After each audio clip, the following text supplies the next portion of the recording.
Audio. All right. Um, this was a presentation that was suggested by the MARC president, John Begg. He said, "Hey, who's going to do a presentation on car audio?" And I said, "Well, yeah, I, it's always been a topic of interest to me, so I'm going to I'll put it together." And so and this is where we're taking it from at the top. Okay, so first of all, we had to have a reason to have car audio, and the reason would have to be that we could listen to it. Now, the radio originally started off almost exclusively as Morse code, but in the beginning, the first modulated communications that we could record, I mean that we have recorded in history, were due to a fellow named by the name of Reginald Fessenden. Okay. And on Christmas Eve, 1906, he took he set up something that was unique. Okay, before this time, predominantly all we ever heard was Morse code, and he got a motor driving an alternator at a speed of 10,000 RPM. Use that to broadcast the first voice and music transmissions from Grant Rock, Massachusetts. And it was heard by ships at sea as far away as Norfolk, Virginia, and the West Indies. And his transmissions included some voice, which was a passage from the Bible, as well as music, which was a violin solo that he played, "Oh Holy Night." Okay. So this was really the beginning of something that you could listen to while you're in a car. Obviously, you can't listen to Morse code and understand what's going on if you're driving a car. But voice and music transmissions were something it was new and different, and something that led to something better. And the next thing was the first commercially licensed radio station. 100 years ago, this year, KDKA was the first licensed radio station to be broadcasting on the radio. And their initial transmissions were the Harding presidential election results.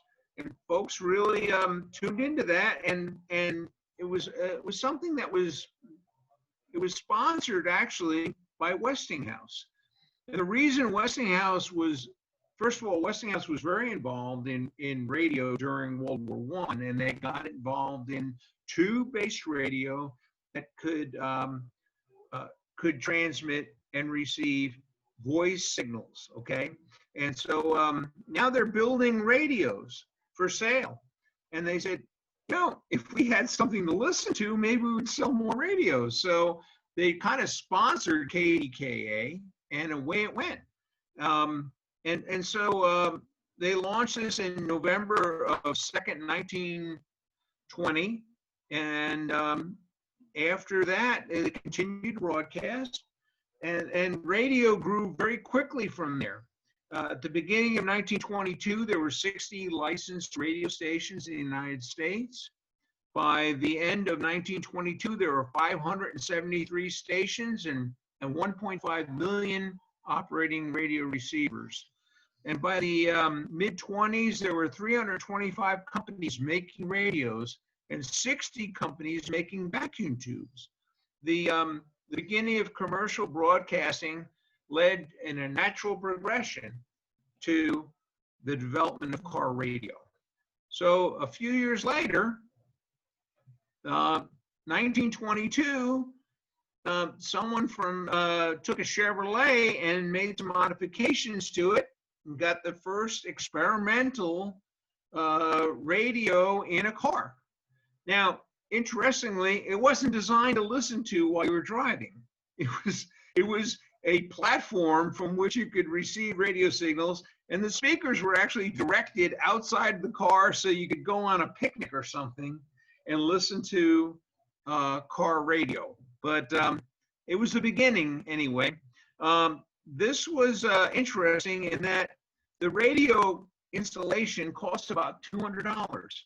Now, at that time, a 1922 Chevrolet sold between $500 and $875, and a Ford Model T sold for about $260. So we're talking about something that was extremely expensive at the time, but it was the beginning. And yeah, it was really, they had an antenna on the roof, and they had a speaker and a receiver inside the cab, but it was really designed, you shut down the engine and you listen to the radio while you're having a picnic or something like that. And there were major issues. They used a tuned radio frequency, a TRF receiver. It was difficult to tune. It was susceptible to vibrations, temperature, humidity, things like that. But it was a beginning, okay? And from there, we see that the natural next progression was that there were superpower radio stations coming around. In 1926, WJZ, with a transmitter in Bound Brook, New Jersey, went from 1,000 watts to 50,000 watts of power, okay? Now, you get a 1,000-watt station, you can listen to it for a few miles. A 50,000-watt station, you can listen to it for a long ways. Now, if the only time a car radio was going to work is if it was in the middle of the city, that kind of limits its use. But when you started getting these super power radio stations, that made a big difference, okay? And there were a lot of other major boosts in radio transmission from that point forward as well. So moving along, in 1926, a fellow named William Hanna develops a patent for the Hanna phone, okay? Now, this was really conceptual, but for the most part, he got it down. He looked at the radio, looked at all the various features of the car and how it could be integrated, and came up with a working model, something that he could be followed as far as, hey, this is something that may actually be useful. And he did some work in the New York City area, integrating radios into cars, okay? And it was predominantly experimental. And in New York City, the best place of all to start a car radio station or a radio business, because there were a lot of stations that put out some pretty good power and it functioned well there, okay? So, but on the flip side, nothing really integrated all that easily into the car. They had tubes that ran off of say, two or so volts for the filament, and then needed maybe 100 volts for the plates. So into the car, they had to integrate all these different battery packs and things like this. None of it was connected to the electrical system of the car, because the car battery wouldn't make it work, okay? And they were using various tubes and things like this. They mounted the antenna in the roof of the car, which was fine, except it's kind of interesting. But at that time, it wasn't really a big deal because most of the cars had soft roofs. But they would put some mesh in the roof, and that was the antenna. They'd mount the batteries under the floor, and away they went. Here was a working radio in a car, and the biggest problem at that point was still ignition noise. Now, in New York City, with broadcast stations that put out a lot of power, probably wasn't a big deal. You get outside the city, nah, there isn't much of anything to listen to. So, but it was a start. And from there, we find that they came up with a way to suppress the ignition noise. Okay, in 1927, a fellow by the name of A.A. Leonard developed spark plug suppressors. Okay, spark plug suppressors are really 20,000 ohm resistors placed between the spark plug wire and the spark plug. Now, what it did to the efficiency of the engine wasn't so good, but it did knock out a lot of the noise that was generated by the ignition system and allowed the radios to work. So this was another step on the passage to car radio, effective car radio.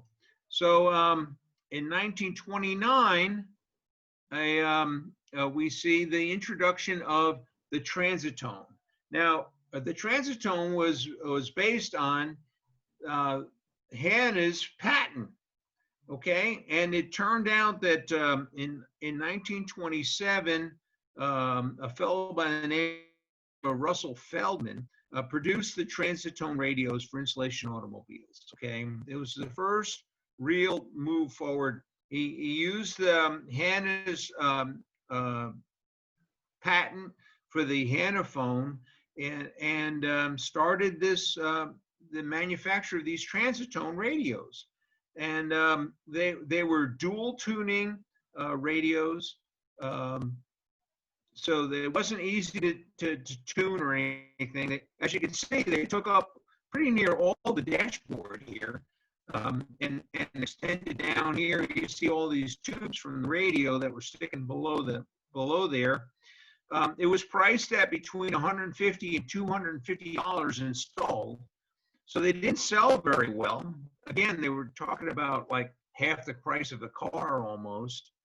But now, if you follow this, and most of you who are familiar with the word transitone, and Philco got involved with this corporation and eventually ended up buying this company and started with the transitone radios that were made by Philco. Okay, but this was a real start in car audio and car radio.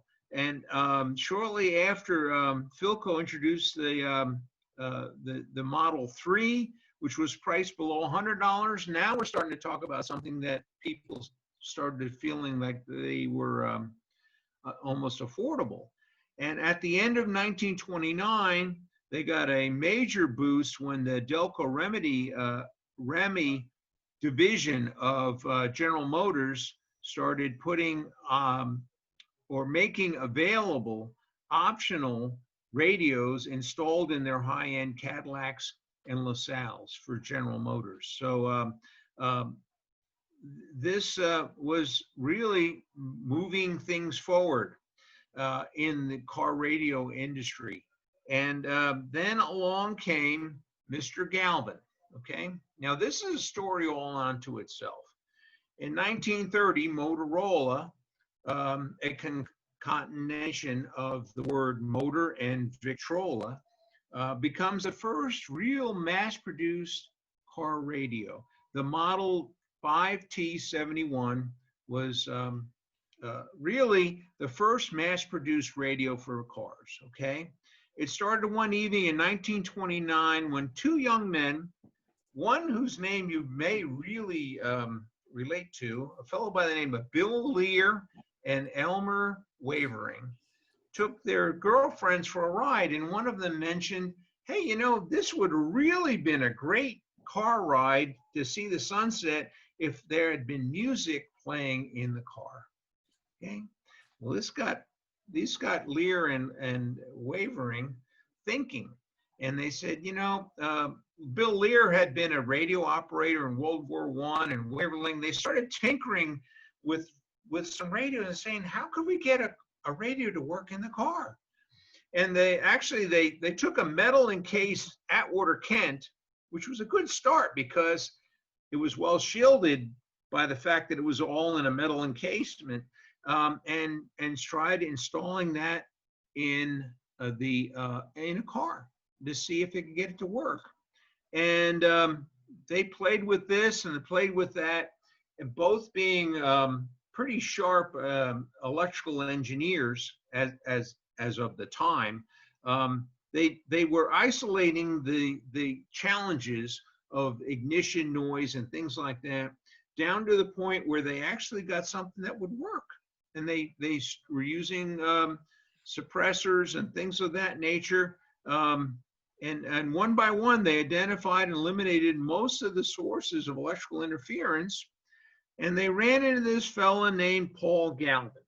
Okay, this was at a convention in Chicago. And Paul Galvin had a company that was making battery eliminators. But at the time, in the 1930, a lot more homes were being powered by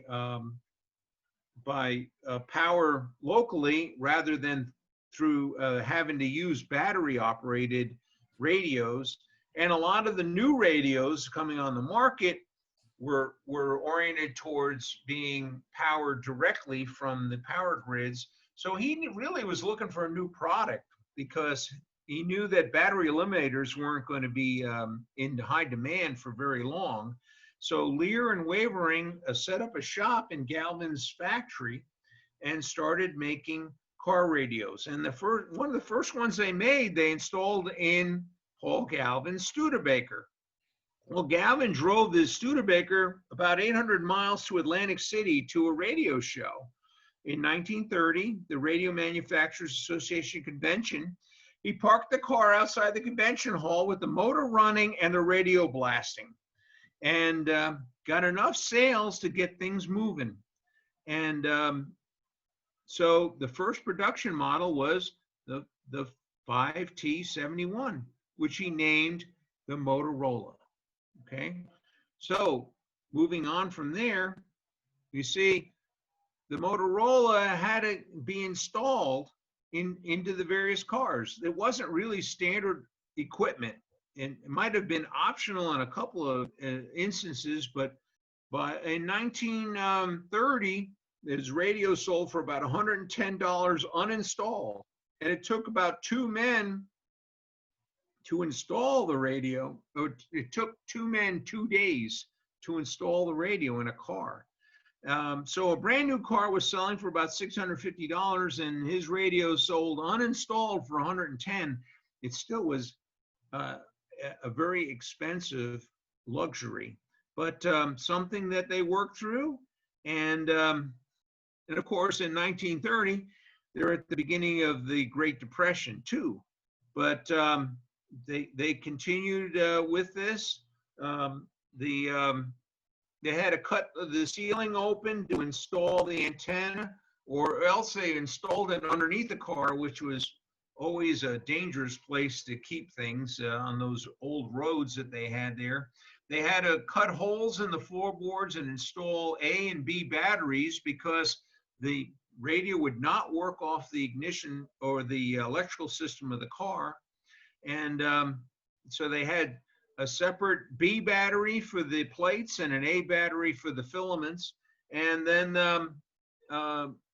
they would complete, they had an installation manual, and you see the cover of it here, 28 pages worth of instructions on how to install this radio. But actually, the radio was pretty cool. And it had some interesting features. For example, we see that it had, and I'm going to be clicking through some stuff here. It had the tubes, and the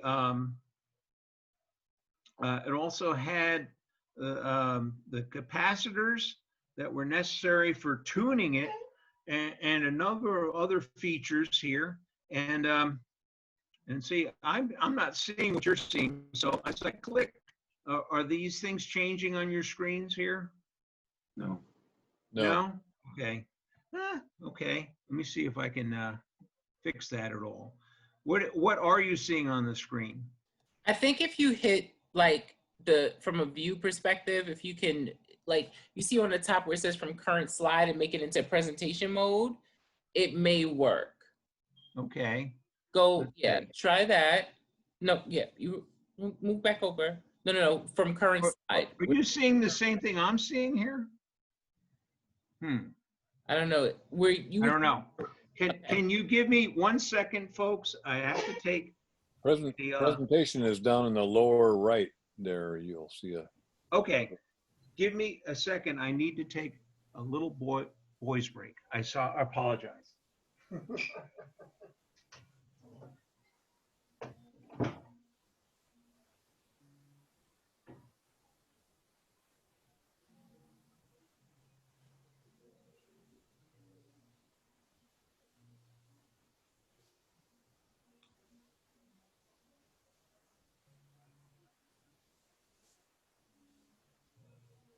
So I'm surprised they put the antenna in Bound Brook, New Jersey. I grew up there, and it was called Bound Brook for a reason. There's a brook that's bound, and every time there's a significant rainstorm, it's been going on for 100 years, the whole town floods. This is John. I'll say I used to work with Morgan Stanley, and they had equipment in a data center which was not far from Bound Brook. And we always wondered why the firm moved so much equipment into a data center when all of the streets leading to the data center could flood. I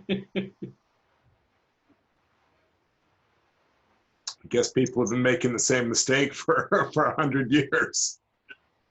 For those who are not familiar with the area, there are flood berms that are 8 and 10 feet high in areas to corral the water into the river to try and alleviate some of the flooding. And like I say, they put a data center there. I mean, it's a well-named town. But didn't they rename it Ellicott City? No, really. Not quite the same. Of course, with all that groundwater, it's perfect for, an antenna. You've got a ground plane to die for. What are you seeing now, folks? The schematic just went to full screen and without the red lines on it. Okay. All right, great. What I have as a situation here is that you're seeing what I'm seeing now, and which is fine, except that my notes have gone away, but I think I know that well enough to continue here. So here's the Motorola 571 schematic, okay? And what do we have here? We have tuning capacitors, okay? For it was a TRF, a tuned radio frequency radio, and we have the tubes, which were a number of different tubes, some 224s, 238, and 171A. We have batteries for the 135 volts for the plates, 6 volts for the tubes, okay? And we have a loudspeaker that was mounted up near the dash, and this was the Motorola, and it really changed car radio. It put it into the limelight, made it affordable for people, at least to a degree. Now, cars, you bought a car, it wouldn't come with radio unless in very rare instances, some high-end cars came with radios, but for the most part, it was kind of like the amateurs back in the day, where people were buying and making their own radios. Folks would buy these radios, install them in the cars themselves because it would be a little less expensive, and but it was the start, and it was a good start, because by the time Motorola got rolling here, I mean, we saw an incredible number of radios going into cars, okay, and more by the so come the middle 30s, they were becoming quite popular and quite extensive as far as the number of cars out there. And so the radio itself had a tuning dial, and this was mounted on the steering column. There were a couple of controls here, one for volume, one for tuning, and actually they got to a point where they were able to eliminate or at least reduce the impact of the spark plug suppressors, so that the engines ran well again, and just started seeing these more and more in use, and so it was grand. It really, folks were really enjoying the fact that they could listen to the radio while they were driving in their cars. To keep up with this, the radio stations kept getting, there were more and more of them out there, and they were getting more and more power, so that there was something to listen to basically everywhere you went. And so it kept right up in pace with the growth of our highways, et cetera, and things of that nature. So as we saw then some very dynamic growth, all right? 10 new companies making car radios by the end of 1930. In 1931, there was automatic volume control introduced to the radios, which was really useful. If you're right there in the middle of the city, you didn't want this thing blasting while when you went out to the country, it would be couldn't hardly hear it. Well, automatic volume control kind of kept it on a level that was useful while you're driving away from or towards a radio station. In 1931, the 6.3 filament volt tubes came on the market. Now, what was the significance of that? Well, we didn't need a separate battery for the for A batteries anymore. We could use the car battery to power the tubes, and so a big advantage there. The Magnavox, they came out with a dynamic speaker, which was much more efficient. Although it did use a little bit more power, it was much louder, much clearer, and that was being introduced into the car radio industry as well. So these were very big steps for the growth of car radio. And now we needed a source of high voltage for the plates.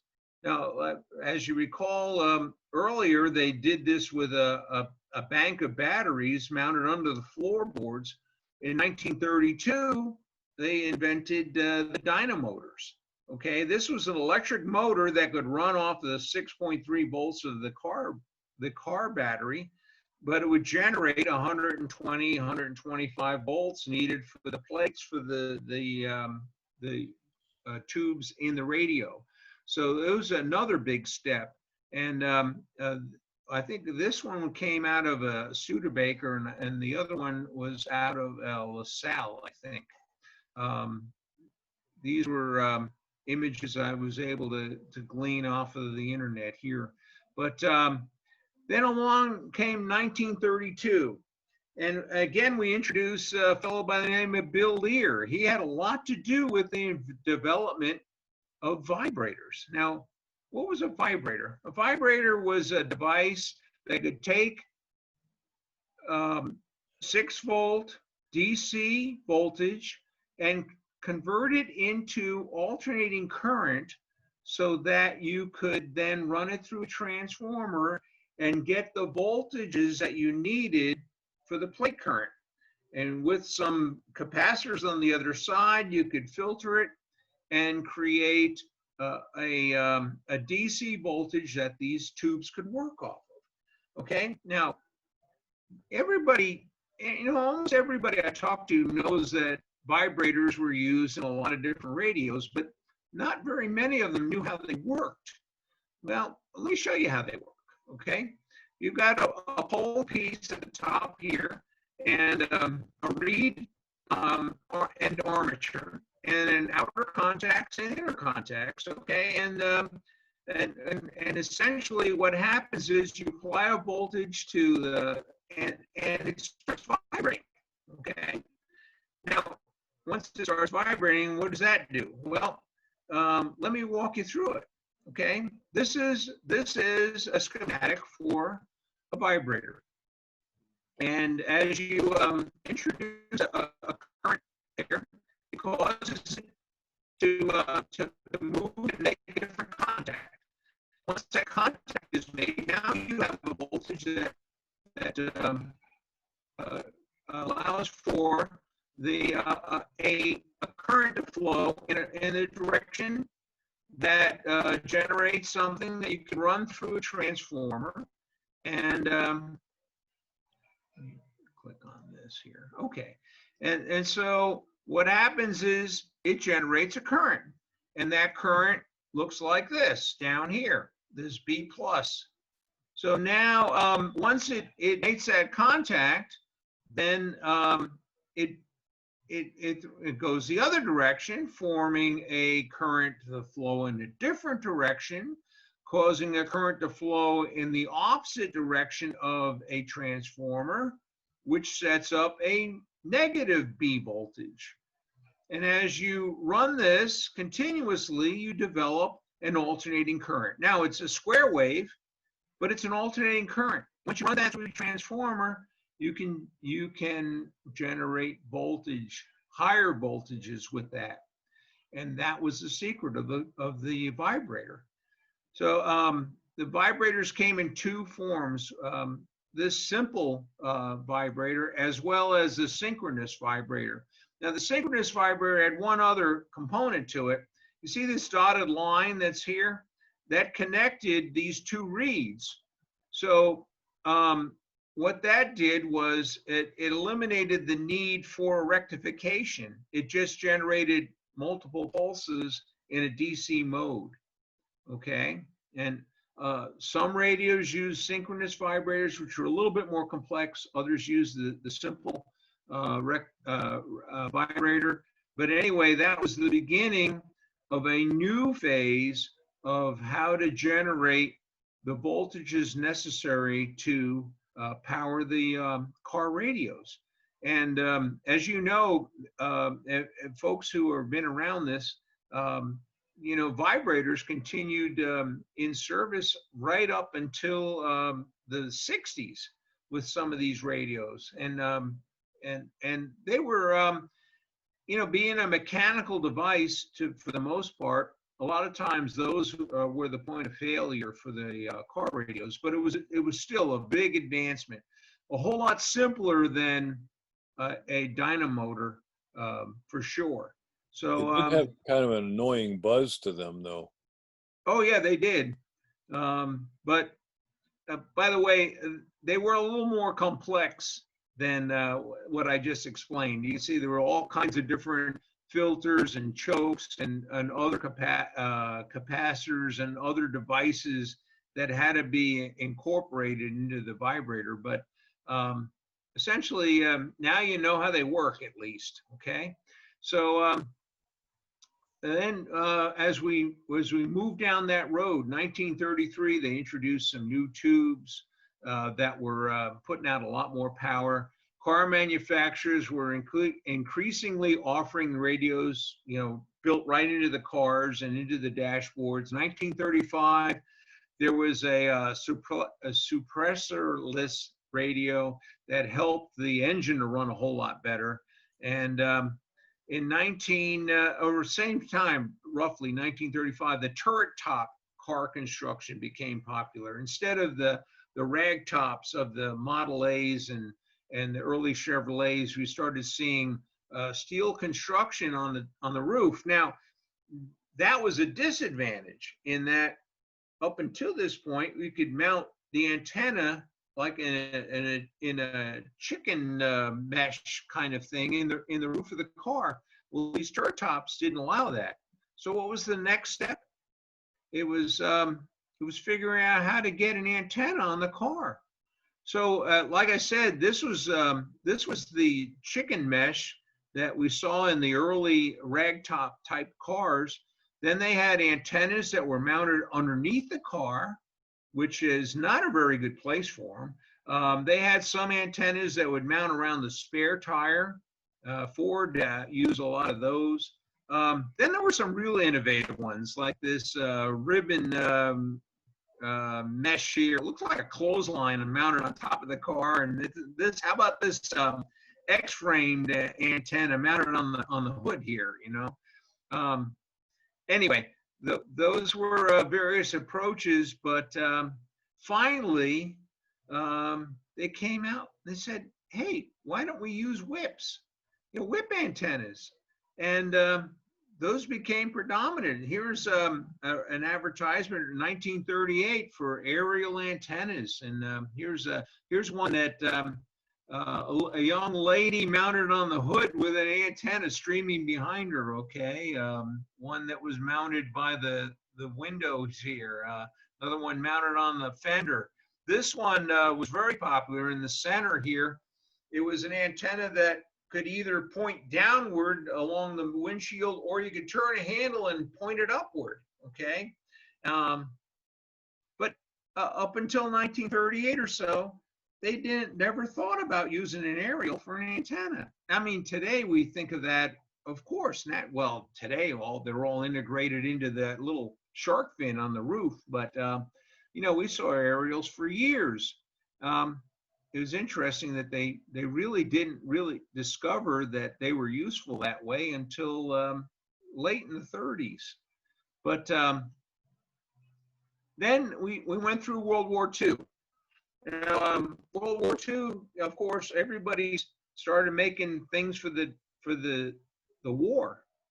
You know, you can't find a 1943 Chevrolet because General Motors was building fighter aircraft and tanks and things of that nature. But after the war, that's when things really took off, okay? And but it still was not a situation where every car you bought came with a radio. Most of the time, it was still something that was an aftermarket product. Now here we happen to have a Motorola that was from, I think it was 1947 or 48, this Motorola here. I just happened to have one of these. And so I opened it up and we see all the various components to this radio. We had two spline sockets that connected to a control panel that was mounted on the dash, okay? One took care of the volume and turning it on and off. The other one was a tuning mechanism, okay? And the second feature were the tubes, okay? These were all 6-volt tubes because back then that's what these cars used, were 6-volt batteries.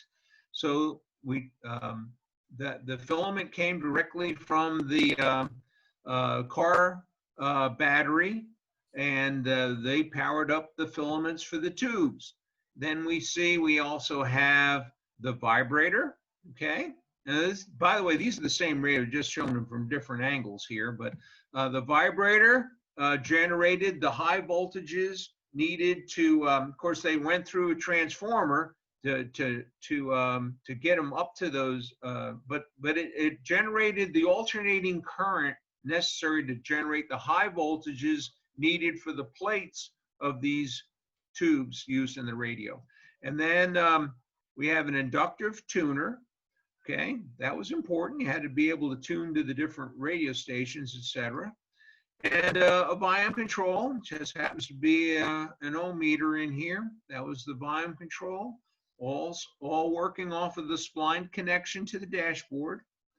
And so there we see, this was a unit, the speaker, and mounted on top of the case here, mounted underneath the dash, you had a car radio, okay? And it was easy to install, wasn't very expensive, probably in the range of $50, $60, something like that, which was still, I guess, a lot of money back then, but not nearly as bad as it had been in the earliest days. And so that was your post-World War II car radio. Then as we progressed down the road, we got all kinds of different things introduced. The ability to just step on or press a button and have it change stations automatically to the next station. There were radios that had multiple wave bands, so you could get low, medium, and high or mid-range broadcast radio all on the same radio. In fact, in somewhere in the 50s, we started seeing transistors introduced into the market, and there was a Chrysler all transistor radio that came out on the market. Wasn't very popular. It didn't work very well. It was very expensive because transistors at the time were not inexpensive. They weren't extremely reliable, but it was the first step to a tubeless radio, and that was in the 50s that we saw that. Then, interestingly, even though they were capable of building all transistor radios, it was like a last little oomph here, where they realized that the tubes were still cheaper and more effective and efficient than the transistors. So they came out with a hybrid radio. Now, the interesting thing here is it used transistors as the last power driver, but all the other components of the radio were still using tubes. And the tubes that they used were really unique in that they developed tubes that would work off of 12 volts for the filaments and 12 volts for the plate current.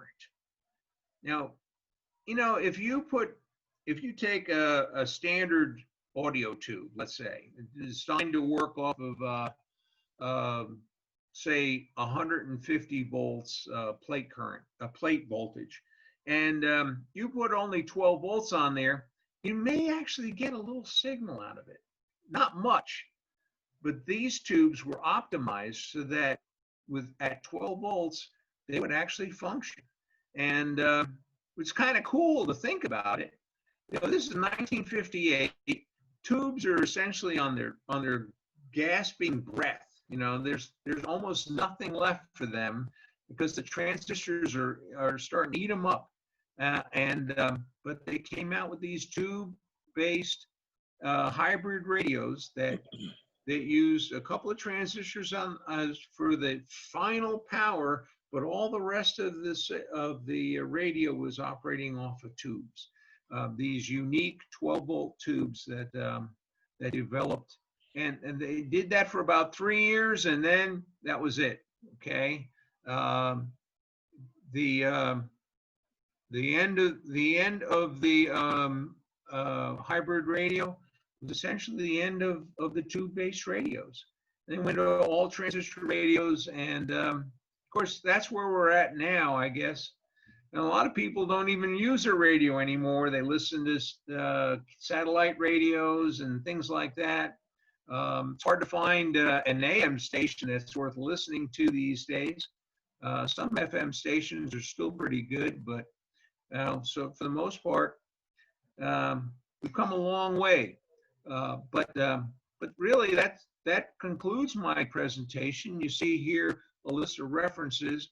I will pass this presentation on over to Cherise, and if anybody's interested in a copy of it, you can go to the MARC website, and it's available under the monthly presentations section. You don't have to be a member. You can download this presentation if you'd like. So, anybody have any questions for me? Dave? I do, Dave. Talk to me about how they kept the filaments. I guess I didn't really start doing electronics until after the tube era. How did they keep the filaments from breaking with all the vibration in a car? It generally wasn't a major problem. the tubes used in the original or the initial car radios were essentially the same tubes they used in farm radios and other household radios. It didn't seem to be that much of a problem. They were well constructed enough that the vibration didn't seem to bother them. Any other questions? Dave, Mhm. can you hear me? Yeah, I can hear you, John. Oh, okay. So it's a chicken or the egg question. The 6.3 volt tubes, were they developed because of 6-volt cars? Or was it just They were. happenstance?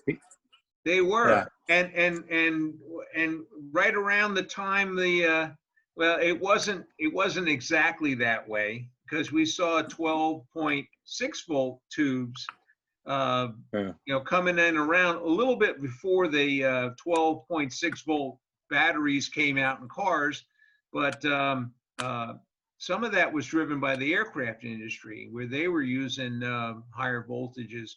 But the 6.3 volt tubes it wasn't just coincidence. It was pretty much driven by the fact that your average car battery put out 6.3 volts, and that's what really kicked off. And I think there's more 6-volt tubes out there than any other kind. If you look at a roll chart on a tube checker, and I think that's the biggest section. Yeah. Any other questions, folks? So, Dave, I have a question. This is Charlie. Hey, Charlie. And I think both you and Brian and probably others can talk about this, but the title of your talk was Car Radios. And what would be interesting is to hear you discuss car radios, not in cars, but in 1942. And I say that because of some of the items that have been on auction at the Mid-Atlantic meetings. Okay. I'm not following you, Charlie. What was the unique factor there? Well, I think there was and Brian, you need to help me with this, but there was a number of car radios that were produced prior to. Oh, I know what you're talking about. Okay. You're talking about the fact that in 1942, when GM and Ford were building tanks and airplanes, there were car radios that had been manufactured for these cars that never made it into cars. And so they came out with these consoles, chair sides, and things like that had car radios in them, because they had the radios and people needed to hear the radio broadcasts. So they were selling radios that were actually based on car radios. Is that what you're talking about? It is, and if the woman I love would allow me to have one in our house, I would have one at an auction. But because one of the things, and this is a bit of a digression, but I think it's important, and it very much relates to your talk, and that is through the Mid-Atlantic Club, not only do you learn about radios, but you learned about history in the United States.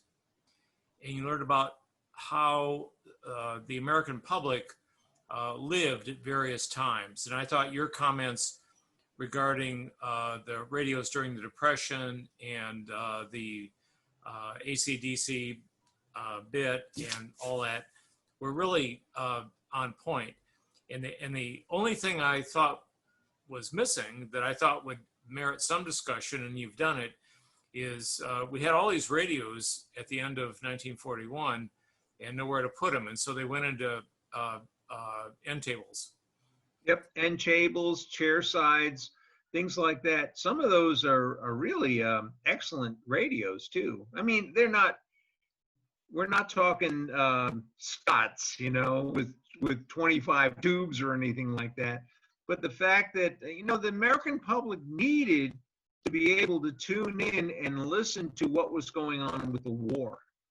And so this was just one more aspect of the ability to get radios out to the public at affordable prices. Car radios weren't over the top. They figured out how to power them through a power supply. But essentially, it was a car radio with push buttons. Most of them had push buttons, even then, or something close to that. And the folks could buy something that was relatively affordable, listen to what was happening with the war, keep informed. There were some local messages, things like that, all very important for the war effort. So I'm glad you brought that up, Charlie. It really was, and you find lots of them from the mid-40s, during the war. A lot of the radios that were available there really were originally destined for cars and just never made it because there weren't any cars to put them in. Thanks, Dave. And I think I speak for all of us in recognizing that you're offering this talk at a time that you probably wouldn't have preferred. And we are grateful that you were able to keep schedule. And I think all of us are saddened by your loss. Well, I appreciate that very much, Charlie. Mom was 88 years old. She was a key factor in our family for years, and she is an incredible lady. Grew up on Long Island, moved to Bristol, by God, Tennessee, and very active with her church, a Catholic church in Bristol, Tennessee, which is very rare. Started a chapter of the Catholic Daughters down here, which is the only one in the whole state. My mom was a mover and a shaker, and very much influenced my life. There's a lot of people who are going to miss her, and I certainly am one of those. So I appreciate the comment. Thank you. And I do, again, I apologize for the late start. If you hear in the background, my brother's upstairs, and he's here with my dad, and they ended up getting the neighbors to come over for dinner. This is part of the healing process. And I was a little bit too engaged with those activities to start on time. I apologize. But thank you all for your patience. For those of you who aren't familiar with the MARC Club, I think you'll find a number of other presentations that might be of interest to you. A lot of them are available to non-members. You just click on the website, maarc.org, and you'll find presentations like this one and a number of others that you might find of interest. And again, putting on my other hat as a board member for the Mid-Atlantic, the National Capital Radio and TV Museum. We're working diligently right now to get our website to the quality that we need to. There's a number of factors that we got hacked pretty good about a year and a half ago, and we're recovering from that too. So, in fact, if there's any web developers out there that are looking for an opportunity to volunteer some time, I'll leave it at that. Okay.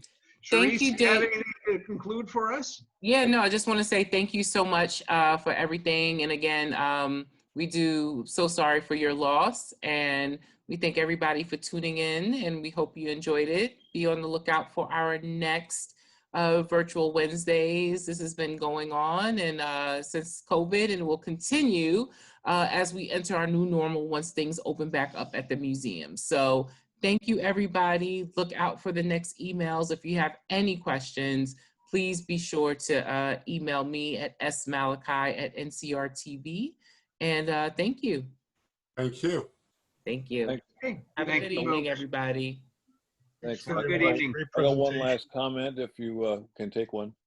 Sure. Dave, one thing, it seems that your audio is clipping possibly when your face gets close to the screen, and that may carry forward to other presentations. The only reason I bring that up. I appreciate that, Ken. And the only other comment I have is my first car was a 1938 Chevrolet, and an old timer told me that the antennas for that year would go under the running board.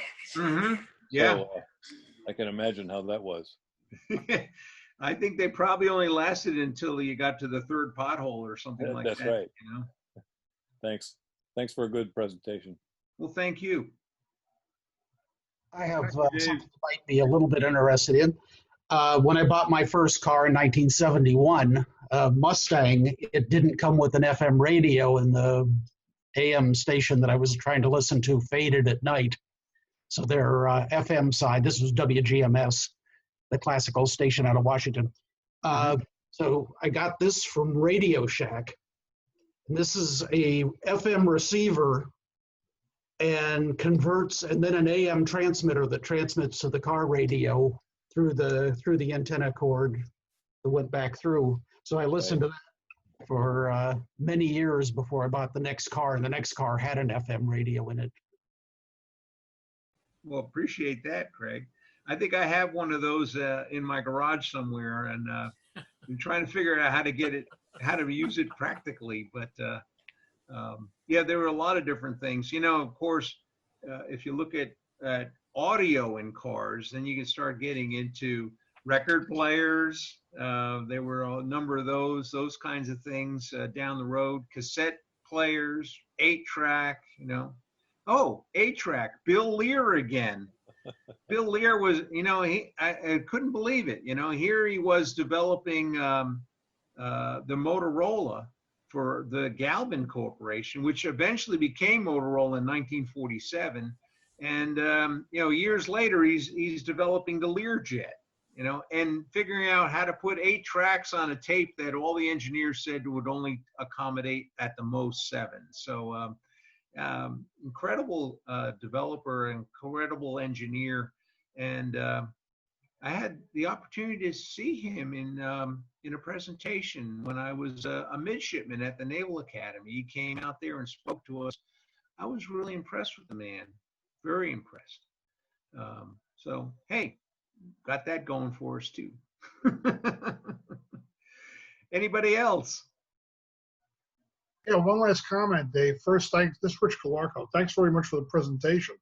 And early Corvettes, maybe up until the late 70s, had a terrific problem with radio interference because the fiberglass bodies didn't provide any shielding for the radios at all. So they had shielded ignition systems. And if you're going shopping for an old Corvette, it's a selling point if the car still has the ignition shielding, because if it doesn't, the radio won't work. I didn't know that.